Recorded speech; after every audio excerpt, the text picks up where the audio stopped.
বিদঘুটে গরম পড়েছে আজকে সকাল থেকেই, আর সহ্য হচ্ছে না।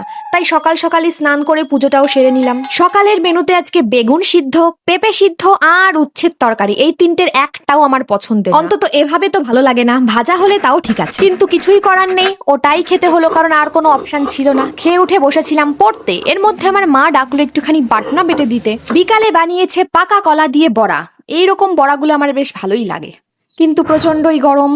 এখন যেতে হবে এক জায়গায়, তার জন্য একটুখানি রেডি হতে বসলাম, কিন্তু যা গরম, এর মধ্যে কি আর রেডি হব। কোনো রকমে চুলটা দলা পাকিয়ে বেঁধে নিলাম, আর ঠোঁটে একটুখানি হালকা করে লিপস্টিক। লিপ বামের তো অবস্থাই খারাপ, কিন্তু শেষ হওয়া না পর্যন্ত আমি তো ছাড়ছি না। দুজনে মিলে বেরিয়ে পড়েছি বিরিয়ানি খেতে যাওয়ার উদ্দেশ্যে। যেদিন না আমরা ভাবি বিরিয়ানি খেতে যাব, সেদিনই মনে হয় গরমটা একটু বেশিই পড়ে। এক প্লেট মোমো আর এক প্লেট বিরিয়ানি নিলাম। অনেকদিন এই দোকান থেকে বিরিয়ানি আনি না, দেখা যাক আজকে কেমন হয়।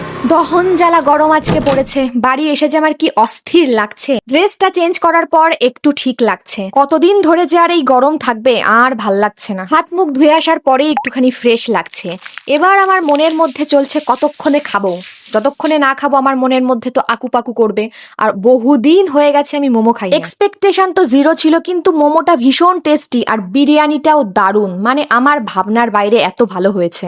এরপর থেকে তো এই দোকান থেকেই আনবো। আর আমার যেহেতু ড্রাই টাইপের বিরিয়ানি ভালো লাগে, তো আমার জন্য তো এটা বেস্ট।